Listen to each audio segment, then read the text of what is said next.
안녕하세요.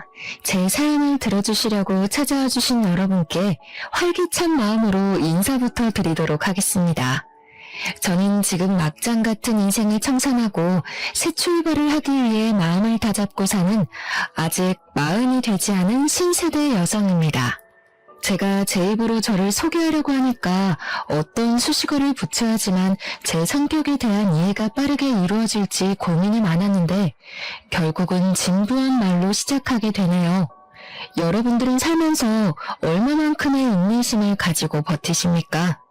저는 인내심이 무척이나 부족한 사람이라 생각하며 살았는데 그건 완벽한 제 오해였습니다. 이런 일을 셀 수 없이 겪어놓고도 사람을 고쳤을 수 있다고 생각하며 제 스스로 마음의 병을 키우며 살았던 과거를 생각하면 저는 인내심이 대단한 사람이었습니다. 하지만 인내심이 아무리 많은 사람이라도 몇 번의 고생을 하다 보면 결국에는 바닥을 드러내지 않겠습니까? 저는 결국 끝판왕까지 겪게 되었습니다. 사람이 한번 호구로 보이면 밑도 끝도 없이 남들에게 우습게 보인다는 말이 어떤 뜻인지 절절하게 겪고 나서야 그 말이 이 말이구나 하게 되었습니다. 저는 이제 새로운 삶을 찾아가기 위한 발디딤을 했습니다. 그래서 지난 과거를 털어버리고자 이곳을 찾아와서 글솜씨도 부족한데 글자를 적어내려가고 있네요. 이쯤 되면 얼마나 기가 막힌 이야기들이 펼쳐질지 궁금하실 텐데요. 지체 없이 바로 이야기를 시작해보도록 하겠습니다. 이야기를 들으면서 모질이 같은 우리 남편 욕 실컷 해주시고 여러분들의 가슴 속에 있는 응어리도 한번 풀어보셨으면 좋겠습니다. 저희 남편은 수식어가 많이 필요하지 않은 단조로운 사람에 가깝습니다. 아니, 우리 남편을 한마디로 표현할 수 있는 단어가 세상에 존재하기 때문에 그럴 수도 있겠습니다. 우리 남편은 정말 어마어마한 호구 중의 호구, 왕호구입니다. 솔직히 연애를 하던 시절에도 우리 남편은 호구였습니다만 저는 그 허물을 장점으로 생각했습니다. 아니, 그때는 그냥 몰랐던 거죠.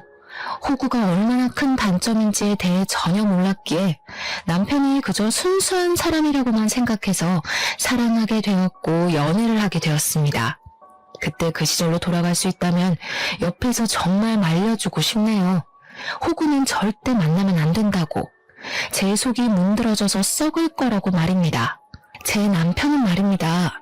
그냥 거절이라는 것을 잘 못하고 바보 같고 남들에게 뒤통수나 맞는 그런 모자란 사람이었던 것이었습니다. 회사에서도 혼자 모든 잡일을 떠안아서 야근을 하는 그런 멍청이요. 왜 그런 짓을 하냐고요? 거절을 못하니까. 남들이 부탁하면 예 알겠습니다 해서 그런 거예요. 저는 그런 남편에게 몇 번이나 거절을 하는 법을 알아야 한다고, 남들이 부탁하는 걸 단호하게 전할 줄 알아야 한다고 말을 수도 없이 했지만 고쳐지지가 않았습니다. 보통은 이러면 도망을 가거나 이별을 고할지 모르겠지만 저는 제 자신을 너무나도 자만하고 말았습니다. 제가 이 남자를 변화시킬 수 있을 거라는 그런 생각을 하게 된 거죠. 솔직히 저는 제가 남편을 고칠 수 있을 거라고 생각했습니다. 우리 남편에게 가장 답이 없는 부분은 바로 고등학교 친구들이라는 세 놈, 철수, 민수, 동수라는 수 3형제인데 진짜 쓰레기 중에 쓰레기인 놈들이었습니다. 우리 남편은 친구라고 부르는 사람들이지만 제 생각에 그들은 남편을 친구라고 생각하지 않는 것 같았습니다. 결혼식 전에는 전혀 느끼지 못하고 있었는데 결혼식 이후에 완전히 제 생각을 바꿔놓은 놈들이 바로 그 쓰레기 수 3형제였습니다. 결혼식 당일에 축의금을 셋이서 각각도 아니고 합쳐서 10만 원을 내고서는 자기들 여자친구까지 알뜰하게 불러서 뷔페를 박살내고 간 걸 시작으로 말입니다. 결혼 이후에 저희 신혼집을 매일같이 찾아와서 술을 달라고 하질 않나, 밥을 달라고 하질 않나, 근처에 볼 일이 있는데 시간이 남는다고 집에 와서 낮잠을 자질 않나. 정말 제가 이 사람들은 뭐지? 소리가 절로 나올 정도로 저희 집에 찾아와서 민폐란 민폐는 전부 다 끼치고 가는 놈들이었습니다. 시간과 장소를 가리지 않고 대문을 두들겨 대는데 자다가도 벌떡 일어났던 적이 한두 번이 아니었습니다. 한 번은 저희 남편이 야밤에 나간다고 하길래 어디를 가는 거냐고 물어보니까 술 삼형제 중에 민수라는 놈이 술을 마셨는데 술값이 없다면서 남편을 불렀다는 겁니다. 옷을 갈아입으면서 민수가 기다리겠다고 빨리 다녀온다는 답답한 남편놈의 멱살을 그날 처음으로 잡아보았습니다. 당신이 무슨 억만장자야? 갑부야? 무슨 돈을 그렇게 맨날 내주겠다고 난리를 쳐. 그것도 이 밤에 자다 말고 술값을 내주러 간다고. 오죽 부를 사람이 없었으면 나한테 연락을 했겠어. 민수가 원래 그런 애가 아니잖아. 아니긴 뭐가 아냐. 허구한 날 찾아와서 민폐만 부리고 가는데 그것도 친구라고 부르고 싶어? 나가기만 해봐. 아주 아작을 낼 줄 알아? 그날 결국 남편은 술값을 결제해주러 가지 않았지만 이후에 민수가 집으로 찾아와서 술값을 계산해주지 않은 것에 대한 불만을 토로하며 남편에게 눈치를 주더라고요. 저는 너무 기가 막히고 어이가 없었습니다. 우리 남편한테 돈을 맡겨놓은 것도 아니면서 제가 뭔데 내 남편에게 눈치를 주는지. 뿐만 아니라 집에 손님이 찾아왔는데 술상도 하나 내오지 않는 거냐면서 저를 마치 중학에 중후를 부리듯이 술상 가져오라고 눈치를 주는데 와 진짜 술병으로 머리 한 대 찍고 싶다는 생각이 절로 들더라고요. 저한테 술상으로 맛있는 안주 없냐면서 고기나 닭볶음탕 같은 거를 만들어 오라고 하더라고요. 웬만해서는 참아주려고 했지만 저에게 과한 것을 요구하는 그 인간에게 제가 뭐 예쁘다고 술상까지 내오겠습니까? 철수라는 놈은 만나기만 하면 자기한테 좋은 물건이 들어왔다면서 하나 장만하라고 남편을 꼬시는 다단계의 영업사원이었습니다. 동수는 말하기도 싫은 완전 생 양아치 중의 양아치였고요. 오갈 곳이 없다면서 갑자기 우리 집에 찾아와서는 하루만 자고 가겠다는데 남편은 이부자리 펴주더라고요. 오죽하면 그 셋이 전부 저희 집에 모여서 미친 듯이 술을 먹고 고성방가를 지를 때 제가 분위기를 싹 깨트리며 말까지 했습니다. 도대체 학창시절에 뭘 배우셨길래 이 시간까지 남의 집에서 이런 추태를 부리는지 모르겠네요. 동네에서 신고하겠어요, 시끄럽다고. 미안하지만 오늘은 다들 돌아가시고 다음부터 저희 집에서 이렇게 다짜고짜 모이는 일은 없었으면 좋겠습니다. 남편을 째려보면서 이야기를 하니까 남편이 머쓱하게 웃으면서 저를 말리는 게 아니겠습니까? 어쩌다가 학창시절 이야기도 하고 분위기도 좋으니 조금만 봐달래요 글쎄. 지 마누라 분위기 안 좋은 건 눈치도 못 채는 주제에 어찌나 말이 많은지. 남편이 친구들의 편을 들자 술 삼형제가 기고만장해져가지고 저한테 한 소리 하더라고요. 재수씨 정색하니까 정말 무서워. 쫄았네 나. 우리 적당히 놀다가 다 치우고 갈게요. 치우기는 개뿔. 처음에는 남편 생각해서 제가 조금만 불편함을 감수하면 되겠지 하고 생각했는데 이건 뭐 감수할 정도가 아니었습니다. 남편의 호구 같은 모습을 고치는 것은 둘째치고 수삼형제가 더 이상 우리 집에 찾아오는 일이 없었으면 좋겠다는 생각만 굴뚝 같았습니다. 이 모든 걸 다 당하면서 참고 사는 인간은 당신밖에 없을 거야. 그 인간들을 정리하든 아니면 이참에 나를 정리하든 둘 중에 하나만 선택해. 그래도 친구들인데 어떻게 오지 말라고 그래. 그냥 우리가 조금 불편한 걸 감수해내면 정신 나갔어? 그럼 그냥 나랑 끝을 내던가 아니면 저 인간들을 내 눈앞에서 사라지게 하던가. 우리 결혼한 지도 얼마 되지도 않았으니까 지금 끝내는 건 아무 문제도 없을 거야. 딱 정해. 어떻게 할래? 제가 진지하게 갈라선다는 말까지 뱉어내자 남편은 화들짝 놀라면서 앞으로 수삼형제를 집안에 들이지 않겠다고 저와 약속을 하게 되었습니다. 그 말이 제대로 먹힌 건지 뭔지 그래도 꼴에 친구랍시고 이혼하는 건 맞고 싶었는지 그 뒤로 수삼형제가 집에 방문하는 일은 사라지게 되었습니다. 뭐 밖에서 만나서 노는 거야 그냥 그러려니 하고 지낼 수 있었죠. 집에 오지 않는 것만으로도 살 것 같다는 느낌을 받게 되었거든요. 그런데 밖에서 만나니까 또 다른 문제들이 하나둘 눈에 보이기 시작하더라고요. 남편의 카드값이 심상치 않게 나오는 것이 아니겠습니까? 한 번 호구는 영원한 호구라고 했던가요? 딱 보아하니까 술값을 모조리 남편이 계산하고 있는 것 같았습니다. 도대체 그 나이를 먹도록 변변찮은 인간들을 뭐가 좋다고 만나는 건지 저는 남편이 정말 그 친구들을 믿고 의지하는 건지 아니면 억지로 만나는 건지 헷갈리기까지 했습니다. 카드값이 제가 허용할 수 있는 기준치를 벗어나게 되자 저는 답답한 마음에 남편에게 수삼형제의 흉을 보기 시작했습니다. 네 친구들은 돈이 없냐? 맨날 당신이 술값 계산하는 것 같은데 그게 맞아? 그러니 남편이 진짜로 수삼형제가 돈이 없다고 우물쭈물하면서 말을 하더라고요. 그런데 저희 아버지께서 공장을 하나 운영을 하고 계셨거든요. 남편이 저에게 은근슬쩍 친한 척을 하면서 동수놈이 취직이 안 된다고 저희 아버지 공장에 취직을 좀 시켜주면 안 되냐는 식으로 물어보더라고요. 저희 아버지 공장이 전문성을 띠고 있는 업종이기도 하고 자격증이 있어야지만 일을 할 수 있는 곳이기도 하고요. 그리고 청렴결백으로 운영을 해오신 분이세요. 저희 친정아버지야말로 존경받는 기업인으로 추대받아 마땅한 분이신데 그런 아버지께 취업 청탁을 그것도 할 줄 아는 게 없는 동수놈을 말입니다. 저는 남편을 아주 하찮게 바라보면서 우리 아버지 공장은 그렇게 청탁을 해서 들어올 수 있는 곳이 아니라고 딱 잘라서 거절을 했습니다. 어떡하지? 이미 말을 해본다고 했는데 장인어른 공장이라서 취업 걱정 안 해도 된다고 큰소리 떵떵 쳤는데 장인어른한테 부탁 딱 한 번만 들어보면 안 되냐? 그래도 내 친구인데 해주시지 않을까? 우리 아빠 공장인데 왜 당신이 큰소리를 떵떵 쳐서 이사다를 만들어? 절대 안 되니까 그런 줄 알아. 그 뒤로 동수놈은 우리 집에 일부러 찾아와서 저 보라는 듯이 남편에게 눈치를 주는 말을 서슴지 않게 뱉더라고요. 제가 공장 취업은 절대 안 된다고 못을 박은 이야기를 동수놈에게 전달을 한 건지 뭔지 눈에 훤히 보이는 수틀림에 어이가 없어서 웃음까지 나오더라고요. 동수놈은 제가 아무런 반응이 없자 일부러 더 남편에게 비꼬아대면서 이야기를 하기 시작했습니다.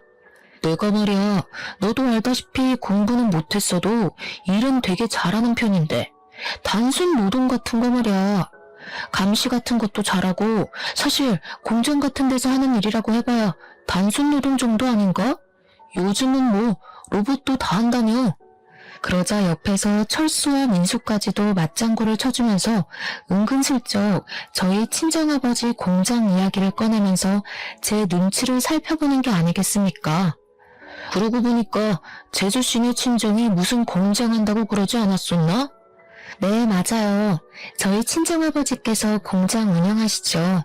근데 요즘 일하겠다는 경력자들이 한둘이 아니더라고요. 아버지께서도 인력이 넘쳐서 곤란하다고 하시는데 제가 우리 공장에서 일을 할 수 없다는 뉘앙스를 팍팍 풍긴 이후로 남편은 저에게 엄청나게 서운하다는 식으로 그때 이야기를 꺼냈습니다. 본인이 정말 고등학교 시절부터 친하게 지내고 믿고 의지하는 친구인데도 불구하고 아무런 도움을 줄 수 없다는 게 분하다고 말입니다. 절친이 힘들 때일수록 도와주고 해야 하는 거 아니냐고, 그래야 나중에 자기도 뭐 도움을 받을 수 있는 거야 하면서 구시렁거리는데 참새가 짹짹대는 줄 알았습니다. 제가 그냥 별다른 말하는 것도 우스워질 것 같아서 아무 소리 하지 않고 일관되게 남편을 무시하고 있었는데 남편은 계속 멈추지 않았습니다. 아니, 무슨 불만은 자기 혼자만 가지고 있겠습니까? 당연히 저도 불만이 넘치니까 남편을 붙잡고 결국에는 화를 냈습니다. 도대체 고등학교 친구들이라고 하던데 친구가 맞긴 맞아? 맨날 당신이 술값 내고 도와주고 하는 걸 보면 괴롭힘을 당하는 것처럼 보이지 친구 같아 보이지 않아. 당신 혼자만 친구라고 생각하는 거 아니냐고. 그랬더니 콧김을 뿜어대면서 지금 자기와 친구들을 무시한 거라면서 저에게 본인은 작은 방에서 자겠다고 안방에서 같이 자는 걸 거부하기 시작했습니다.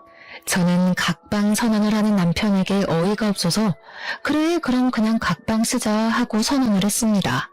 각방을 쓰게 된 지 6개월이 지나자 남편과 제 사이에서의 대화는 점점 사라지게 되었고 시댁에서는 저에게 왜 아이가 들어서지 않는지에 대해 궁금해하기 시작했습니다.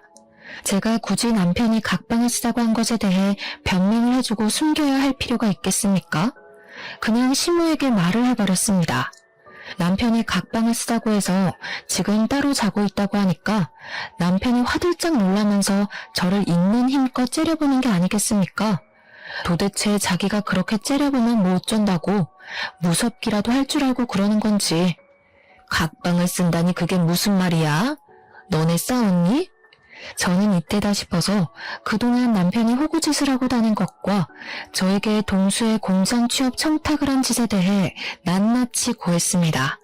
그랬더니 시모가 갑자기 남편의 등짝을 사정없이 때리면서 곡소리를 내는 것이 아니겠습니까? 너 아직도 그 날라리 놈들한테 꼼짝도 못하고 그러고 살고 있는 거야? 부탁할 게 따로 있지 취업 청탁을 부탁하고 그래. 걔네가 너 고등학교 때 얼마나 괴롭혔니 너를. 내가 속이 상해서 아이고 우리 며느리 볼 낯이 안 선다 내가. 그러면서 시모가 제 손을 잡고 남편이 고등학교 때 그 수삼형제에게 얼마나 당하고 살았었는지에 대해 하나하나 말을 해주시는 게 아니겠습니까? 남편이 쪽이 팔린 건지 시모에게 그만하라고 소리를 치는데 저는 사건의 모든 것이 궁금해서 시모에게 계속 이야기를 해달라고 했고 상상을 초월하는 이야기를 전해 들었습니다. 그러니까 소위 요즘 말하는 학교 폭력에 관한 이야기들처럼 남편이 수삼형제에게 고등학교를 다니는 내내 괴롭힘을 당하면서 살았다는 것이었습니다. 성인이 된 이후에 우연히 만나게 되었는데 남편한테 잘해주니까 남편이 또 홀라당 넘어가서는 그놈들이랑 어울려 지낸다는 겁니다. 진짜 시모의 속마음이 얼마나 터져나갈지 100% 공감이 가는데 우리 남편은 팔푼이 같은 모습을 하면서도 자기 가족들에게만 자존심을 세우고 있었던 거죠. 사람이 허세가 있는 건 좋은 것이 아니지만 너무 없는 것도 사실 별로지 않겠습니까? 저는 남편에게 정이 팍팍 떨어지고 있었습니다. 시모는 제 손을 잡으면서 아무리 그래도 이미 결혼을 한 사이고 가족이니까 허물을 덮을 줄도 알아야 한다며 결국에는 남편의 편을 들어주더라고요. 각방 쓰는 걸 멈추고 부부 사이가 좋아지려면 아이를 하루빨리 가지는 것도 방법이라고 하면서 저를 설득하기 시작했습니다. 하지만 이미 저희 부부 두 사람 사이에는 돌이킬 수 없는 골이 존재하고 있었는데 그렇게 쉽게 모든 것이 해결되겠습니까? 그러던 남편이 어느 날 갑자기 저와 상의도 없이 갑자기 직장을 이직하겠다는 허튼 소리를 짓거리더라고요. 제가 어이가 없어서 남편에게 그게 무슨 말도 안 되는 소리냐, 지금 다니는 직장이 탄탄한데 굳이 다른 직장으로 이직을 해야 할 이유가 있냐고 말렸습니다. 그랬더니 이직을 하려는 회사가 미래 전망이 좋은 회사고 자기에게 승진도 보장이 되어 있다고 말을 하는 게 아니겠습니까? 세상에 어느 회사가 승진을 보장해준다는 건지 말이 안 된다고 생각해서 지금 다니는 회사나 잘 다니라고 했더니 자기가 하고 싶은 대로 하면서 살고 싶다는 겁니다. 아니, 제 맘대로 살고 싶으면 도대체 저랑 왜 결혼을 했는지, 저는 남편과 결국 서로를 가족이라고 생각을 하는 게 맞냐면서 대판 싸우기 시작했습니다. 제 말에 딱히 반박도 못하고 씩씩거리던 남편은 본때를 보여주겠다더니 정말 회사를 그만두고 이직을 해버렸습니다. 말도 안 되는 화장품 회사로 말입니다. 우리 남편은 스킨 로션도 구별을 못하는 사람인데 무슨 화장품 회사를 다닌다는 말입니까? 제가 어이가 없어서 그 화장품이 어떤 화장품인지는 알고 싶은 마음에 브랜드나 회사 이름을 말해보라고 했더니 절대로 말을 안 해주더라고요. 그냥 유명한 곳이다 라고만 하면서 비밀로 하길래 왜 비밀로 하냐고 닥달을 했더니 어차피 응원도 안 해줄 건데 싸우기 싫다면서 말하기를 거부했습니다. 그러더니 맨날 무슨 영업이다 회식이다 하면서 집에도 늦게 들어오고 술만 매일같이 마시고 난리도 아닌 겁니다. 거기다가 더 짜증이 나는 건 뭐냐면 이직을 한 이후에 생활비를 가져오지 않는 겁니다. 저희가 맞벌이 부부이다 보니까 생활비를 반반씩 각출해서 내고 있는데 자꾸 이번 달에 돈이 없네, 월급이 줄었네 하면서 돈을 덜 내거나 아예 안 가져오는 겁니다. 제가 어이가 없어서 더 이상은 이 작태를 참아줄 수 없다고 생각을 하게 됐죠. 다니는 회사에 대해 똑바로 말을 하라고 하면서 제대로 면접이나 보고 들어간 건 맞냐고 물었습니다. 남편이 우물쭈물하길래 회사에 전화 걸어서 월급 가져오라고 난리를 치기 전에 당장 말하라고 했더니 그제야 이실직고를 하더라고요. 철수가 소개해준 회사라고 하는데 순간 머리가 핑 도는 느낌을 받게 되었습니다. 철수라는 놈은 다단계를 하는 놈이었거든요. 한마디로 평생 안정적인 봉급을 받으며 정년까지 지낼 수 있는 회사를 그만두고 다단계 회사에 들어가서 물건을 팔고 있었던 것입니다. 당신 진짜 생각이라는 게 없어? 제정신이야? 왜 다단계를 하고 난리야? 그게 돈이나 벌리겠어? 정신 나간 짓이라고. 철수가 한 달에 얼마를 버는지 알아? 나도 철수처럼 다이아몬드 등급에만 들어서면 몇 천만 원 버는 건 아주 껌이라고. 그때 돼서 돈 달라고 빌지나 마. 진짜 이놈이랑 어떻게 더 같이 살아야 하나 막막했는데 더 막막한 것은 집에 가져다 준 그 생활비 몇 푼도 철수한테 빌려서 저에게 준 돈이었다는 겁니다. 다단계 구조상 고정급이라는 게 없이 물건을 판매한 만큼 수익이 떨어지는데 이 인간이 스킨모션조차 구별을 못하는데 화장품을 어디서 누구에게 팔겠습니까? 그러니까 철수한테 어쩔 수 없이 돈을 빌려서 저에게 생활비를 주고 있었던 것입니다. 철수가 저에게 돈 갚으라고 하면서 연락이와 모든 것을 알게 된 것입니다. 저는 그런 철수에게 엄청나게 따져 물었죠. 지금 누구를 꼬셔다가 다단계에 집어넣고는 큰 소리를 치고 있는 거냐고요. 당연히 여기서 끝이었다면 참으로 좋았을 텐데 우리 남편은 친정에 연락을 해서 친정 부모님을 비롯해 저희 친척들에게까지 화장품을 팔아치웠더라고요.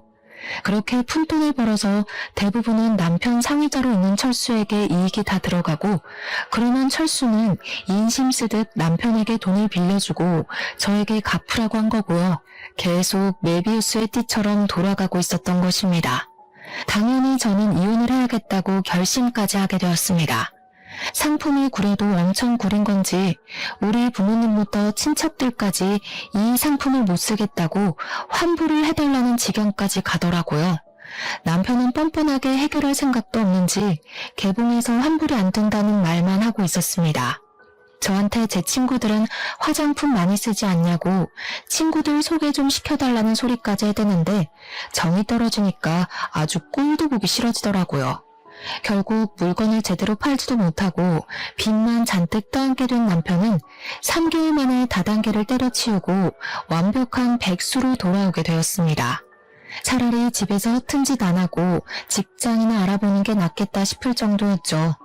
그런데 이 남편놈이 이번에는 무슨 자격증을 따고 싶다면서 공부를 하겠다는 게 아니겠습니까? 요즘은 자격증 시대라면서 잘하는 게 있어야 취직도 잘하고 돈도 많이 벌 수 있는 거라고 공부를 하겠다는데 웬일로 바른 말을 하나 싶었습니다.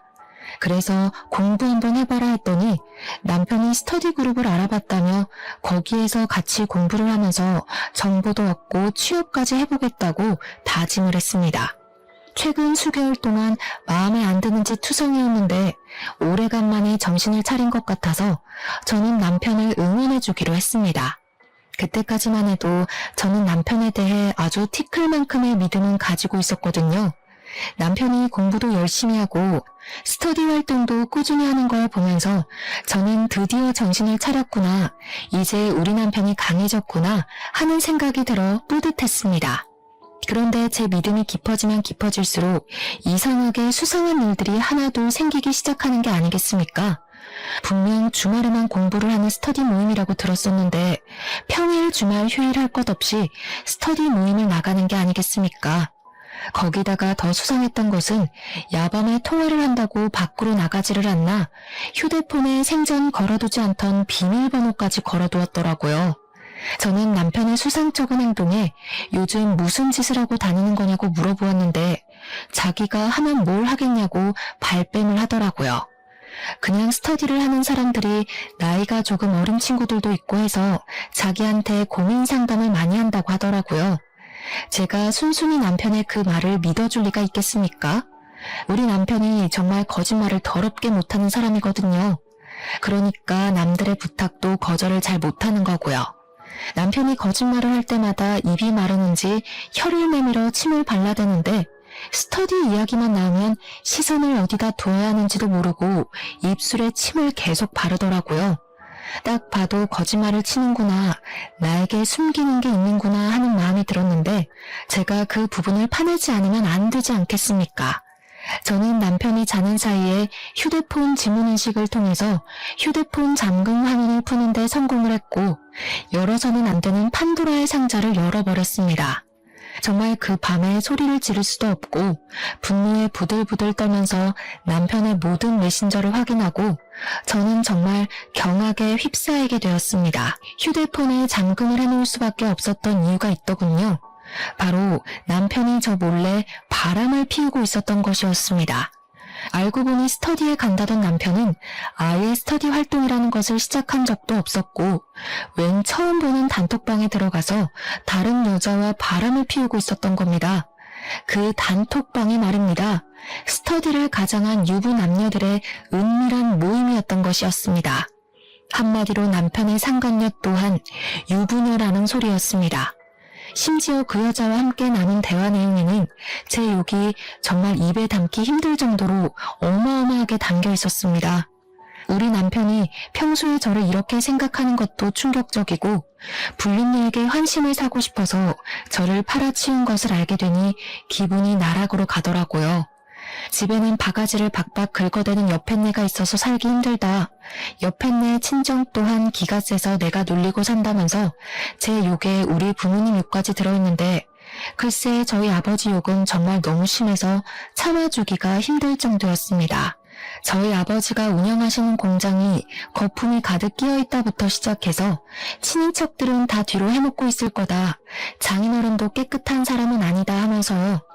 한평생 뒷돈 한 번 받지 않고 청렴결백하게 공장을 운영하신 우리 아버지를 모욕하는 말을 보았을 때 저는 정말 눈꺼풀이 파르르 떨렸습니다. 너무 화가 나서 눈물이 나올 것 같은 기분이 뭔지 아십니까?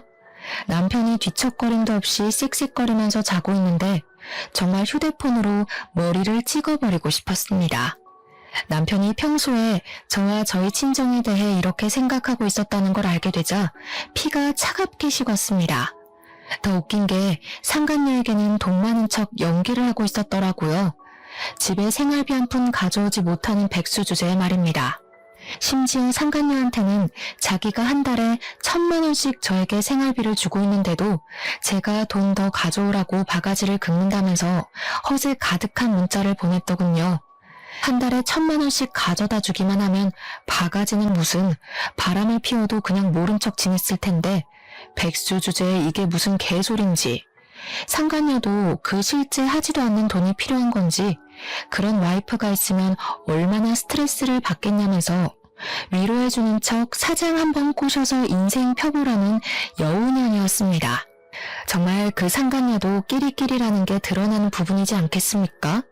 남편이 무슨 사장은커녕 아무것도 아닌 놈인데 그런 줄 믿고만 있다는 게 말입니다. 상간녀의 머리도 대단한 멍청이라는 게 증명되는 부분이었습니다. 저는 갱생이 불가능한 남편을 버리기로 결심했고 그날 남편의 휴대폰에서 보았던 모든 내용을 증거로 수집하기 시작했습니다. 휴대폰을 보다가 알게 된 사실이 하나 있었는데 그 유부 남녀의 모임에 남편을 초대한 사람이 다름 아닌 바로 동수였다는 것을 말입니다. 제 남편이 하다하다 친구의 추천으로 불륜까지 저지를 거라고는 상상도 못했는데 제대로 제가 뒤통수 맞은 거죠. 저는 이놈을 더 이상 봐주지 않고 제대로 참교육을 하기로 결심을 했습니다. 저는 다음날 스터디에 간다고 저의 눈을 바라보지도 않은 채 신이 나서 나가는 남편에게 쪽을 주겠다는 결심을 하고 계획대로 실행에 옮겼습니다. 저희 동네에 꽤 유명한 수제 케이크 집이 있었는데 거기서 미리 준비해서 맞춘 불륜 축하 메시지를 적은 케이크를 받아왔습니다. 솜씨가 좋아서 유명한 가게였는데 인기가 많을만 하더라고요. 제가 남편과 상간녀의 사진을 주고 얼굴을 케이크에 박아달라고 부탁을 드렸거든요. 정말 무슨 프린트를 해놓은 것처럼 남편과 상간녀의 얼굴이 케이크 전면에 붙어있는데 케이크 사장님께서 저에게 혹시 복수에 성공하면 이 케이크를 SNS에 올려도 되냐고 물어보셨습니다. 수제 케이크집 사장님 SNS 친구가 10,000명이 넘는다고 하길래 저는 냉큼 좋다고 말씀을 드렸죠. 이런 주문은 처음이긴 하지만 제 복수를 응원한다고 말해주시는 사장님 덕분에 기분 좋게 남편에게 어디냐고 연락을 보냈습니다. 남편은 당당하게 지금 스터디를 하고 있는 중이라면서 저에게 사진을 한 장 전송해 주더라고요. 한 10명 정도 되는 남녀들이 단체로 수업을 받고 있는 사진이었는데 저는 이미 이 모임이 어떤 모임인지 진실을 알고 있는 사람이 아니겠습니까? 이 더러운 남녀들이 전부 불륜관계에 있는 사람들이라고 생각하니 헛구역질이 나올 것만 같았지만 저는 태연하게 공부 열심히 하라고 답장을 보냈습니다. 스터디를 가장한 불륜 모임이라 스터디하는 척 연기를 하는 사진임이 틀림없었지만 저는 기꺼이 속아주기로 결심을 했죠. 남편이 안심을 하고 있을 때 제대로 뒤통수를 쳐야 저도 확실한 복수가 되지 않겠습니까? 어차피 저는 전날 이미 남편의 휴대폰을 뒤져서 남편이 어디에서 저 모임을 하고 있는지 장소와 시간까지 전부 알아두었기에 거침없이 남편을 찾으러 갔습니다. 솔직히 저도 심장이 두근두근하긴 했지만 이게 두려움에서 나오는 심장박동인지 아니면 복수를 하기 전 흥분해서 두근거리는 건지 알 수가 없었습니다. 정확한 것은 저의 목표는 오로지 남편에게 쪽을 주고 완벽하게 갈라서는 것. 그것 말고는 아무것도 눈에 보이지 않았습니다. 저는 소중하게 케이크를 들고 남편이 공부를 하고 있다고 위장한 그 스터디 장소로 찾아갔습니다. 구석진 자리에 불륜 남녀들이 한데 모여 하하호호 하면서 떠들고 있는데 얼굴이 경직된 상태로 성큼성큼 다가가니 남편이 저를 보고 동공지진이 일어나더라고요. 일어나지도 못하고 앉아있지도 못한 상태로 저를 보면서 어쩔 줄 모르는 모습을 보는데 와, 이것마저도 이렇게 정떨어지게 찌질할 수 있나 싶었습니다. 제가 여기까지 찾아온 게 어찌된 영문인지도 모르는 남편이 엄청 당황해하는데 저는 그 불린 모임 사람들에게 태연하게 인사를 하고선 말했습니다. 제가 저기 앉아있는 저 새끼 와이프예요. 아, 그쪽이 제 남편 상간녀죠? 저는 남편 옆에 찰싹 붙어서 저를 썩은 동태 눈깔로 바라보고 있는 그 여자를 향해서 케이크를 꺼내어 보여주었습니다. 당당하게 축 불륜 모임이라고 글자까지 적혀있고 본인들의 얼굴이 박혀있는 케이크를 보더니 남편도 상간녀도 엄청나게 당황해하는 게 아니겠습니까? 저는 이렇게 쫄려할 거면서 왜 불륜을 저지르고 다니는 건지 이해가 가질 않았지만 오히려 상대방이 반응을 해주니까 저는 차분해지더라고요. 거기 모여있는 사람들이 아무 소리도 하지 못하고 저만 바라보고 있길래 일부러 여유 있는 척 웃으면서 케이크를 한 조각씩 드시라고 했습니다. 일부러 제가 커팅을 하는데 불륜 남녀의 영원한 사랑을 기원한다는 글자와 남편과 상간녀의 얼굴을 칼로 조각조각 내서 주었습니다. 아마 자기 얼굴이 난도질 당하는 걸 눈앞에서 목격했으니 기분이 꽤 나빴을 거라고 생각합니다. 그러자 불륜녀가 난도질이 된 자신의 얼굴과 케이크를 보면서 저에게 소리를 치더라고요. 야! 이게 무슨 짓이야? 당신이 여길 어떻게 알고 나타나서 일단 집에 가자. 집에 가서 이야기하자 우리. 다 오해야. 내가 설명할게. 오해? 와, 바람 피우는 상간녀 속상하게 너희들 사이가 오해라고 말을 하는 거야? 아니, 그게 아니라 여기서 이게 뭐하는 짓이야. 뭐하는 짓? 지금 내가 너한테 묻고 싶은 말이 그거야. 너는 지금 뭐하는 짓이야? 공부? 자격증? 진짜 까고 있네. 여기서 이 어린 년이랑 바람 피우는 게 너한테는 공부냐? 쪽팔린 줄 알아. 그 나이 처먹고 돈도 없어서 빌빌거리는 주제에 누가 누구랑 불륜을 저지르고 있는 건데? 그러고는 너무 열이 받아서 얼굴을 조각조각 낸 케이크를 냅다 남편의 얼굴에 던져버렸습니다. 제가 워낙 불륜이라는 말을 큰 소리로 뱉기도 했고 케이크까지 던지니까 카페에 있던 사람들이 순식간에 조용해지고 다들 제가 있는 테이블을 바라보고 있었습니다. 거기 있던 사람들이 전부 불륜 모임이라고 하지 않았겠습니까? 혹시라도 사진이라도 찍힐까봐 다들 얼굴을 은근슬쩍 가리는데 참 찌질하더라고요. 순간 상간녀가 황급히 자리를 박차고 나가려는데 제가 순순히 곱게 보내주면 청을 갈아야 하지 않겠습니까? 바로 머리끄덩이를 잡아챘습니다. 여기 있는 놈들 다 유부녀 유부남인 거 내가 모를 줄 알아? 야, 너도 유부녀잖아. 너네 남편 어디 있어? 네 남편도 너 이 짓거리 하는 거 알아? 이 남자가 네 인생 책임져 줄 것 같지? 이 사람이 사장인 척 여자 꼬시고 있던데 이 남자 돈 한 푼도 없는 알거지야. 너한테 월 수입도 거짓말한 거라고 이 멍청한 년아. 이 남자가 그렇게 가지고 싶으면 가져. 제발 내 옆에서 데려가 달라고. 무슨 소리예요? 매달 1,000만 원씩 생활비 받고 있다면서. 1,000만 원? 지나가던 개가 없겠다. 화장품 하는 다단계 직원이 뭐가 좋다고 들이대냐? 아, 그리고 너네 남편한테 내가 연락해도 되냐? 둘이 정정당당하게 결혼하면 되잖아. 너무 잘 맞는데? 한 명은 남자 등쳐먹는 성형 중독녀애, 한 명은 화장품 다단계 직원. 둘이 너무 잘 어울린다. 둘이 꼭 결혼까지 했으면 좋겠네. 분에 이기지 못하고 머리끄덩이를 잡고 이리저리 휘두르고 있는데 이게 얼마나 재미난 구경거리겠습니까? 카페에 있던 손님이고 아르바이트생이고 할 거 없이 하나도 휴대폰을 꺼내더라고요. 사람들이 조용히 촬영을 하는 걸 보자마자 차라리 잘 됐다 싶었죠. 저야 초범이니 벌금을 맞아봐야 얼마 안 나올 거고 이 영상은 영원히 인터넷에 박제가 될 테니까요. 머리끄덩이를 잡혀 흔들리는 와중에도 사람들에게 얼굴을 가리면서 영상 찍지 말라고, 사진 찍지 말라고 소리를 치고 있더라고요.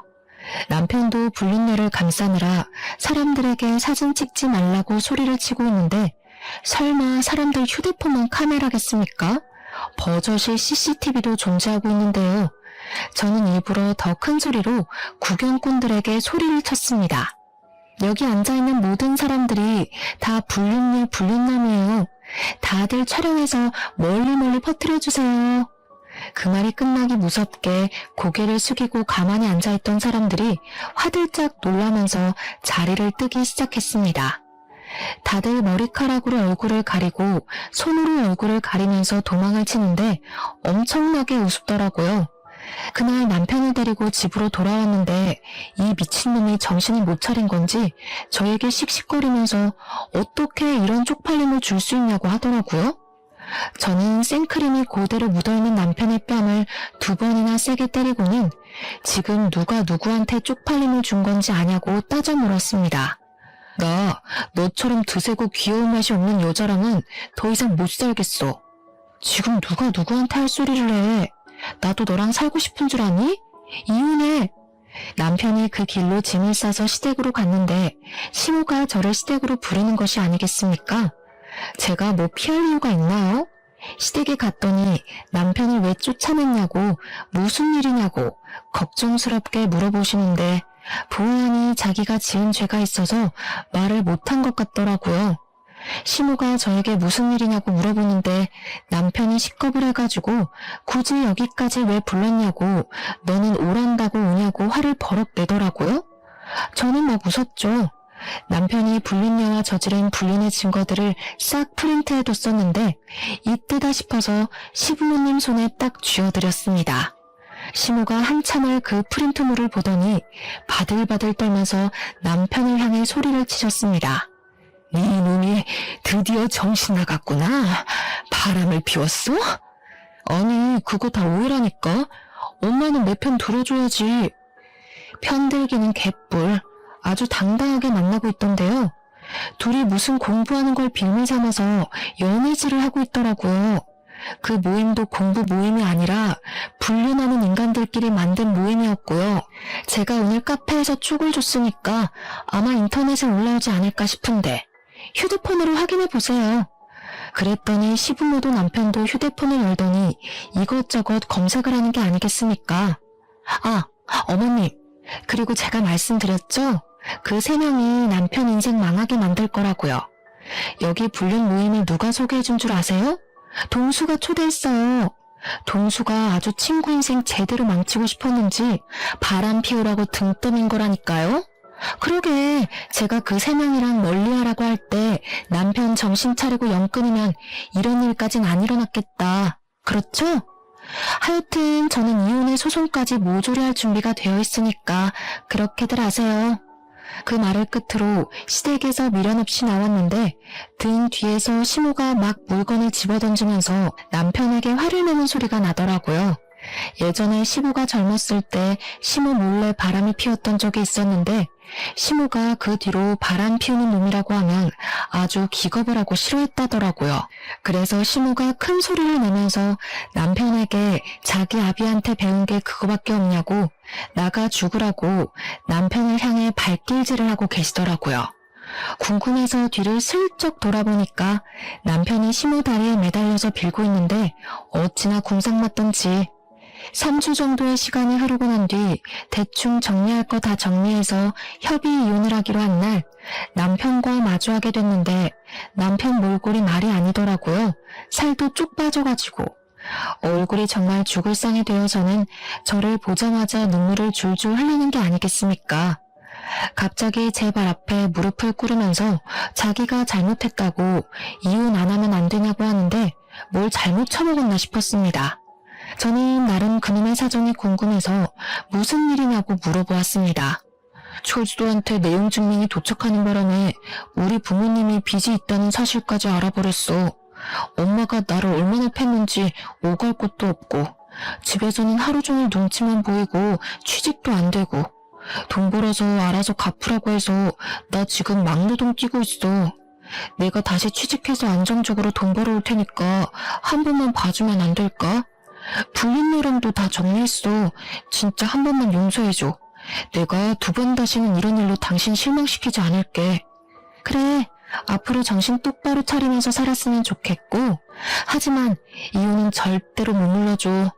법원 앞에서 엉엉 소리를 내면서 울고불고 하는데 법원을 지나가는 사람마다 남편 꼴을 보고 혀를 끌끌 차더라고요. 남편이 잘못했나 보네. 그러니까 이혼을 당하지 하며 한 소리씩 하시면서요. 협의 이혼을 하는 그날까지 또 통쾌한 일이 하나 더 있었는데 그날 찍힌 동영상이 동네 맘카페에 싹 풀리면서 남편은 또 한 번 인생의 타격을 받게 되었습니다. 정말 각종 커뮤니티 사이트마다 케이크 불륜남으로 박제가 되면서 길 가다가 사람들이 알아볼까봐 고개도 숙이고 다니고 완전 페인처럼 산다고 하더라고요. 시부모는 저에게 미안하다고 장문의 메시지를 보내시곤 했지만 저는 그냥 읽고 씹어버렸습니다. 사람들은 말입니다. 자기 분수에 맞게 어울려 살아야 한다고 생각을 합니다. 그리고 친구 따라 강남 간다는 말처럼 친구도 제대로 골라서 사귀어야 하고요. 그냥 한순간의 실수로 바람만 피웠으면 저에게나 나쁜 놈이지 않겠습니까? 도대체 다단계는 왜 해가지고 이도 저도 아닌 놈이 되는지 모르겠습니다. 저는 이혼을 한 이후에 아주 행복한 솔로 라이프를 즐기면서 살고 있는 중이랍니다. 아직 제 나이가 40도 되지 않았으니까요. 이 남자 저 남자 만날 남자 하나 없겠냐 하는 마음을 먹고 편하게 살고 있는 중입니다.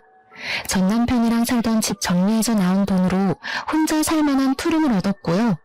위자료까지 싹 받아 챙긴 돈으로 노후 자금을 마련해두니 너무나도 편하더라고요. 이래서 잘릴까 당장 생활비 부족할까 신경을 안 써도 되고요. 오죽하면 늘 명치가 답답하고 아팠었는데 싹 내려갔지 뭐예요? 생각을 해봤는데 굳이 안 될 것 같은 놈 질질 끌고 갈 필요가 없더라고요. 제 인생 당당하게 저 혼자 즐겨보려고 노력하며 남은 인생 누구보다 멋들어지게 살겠습니다. 감사합니다.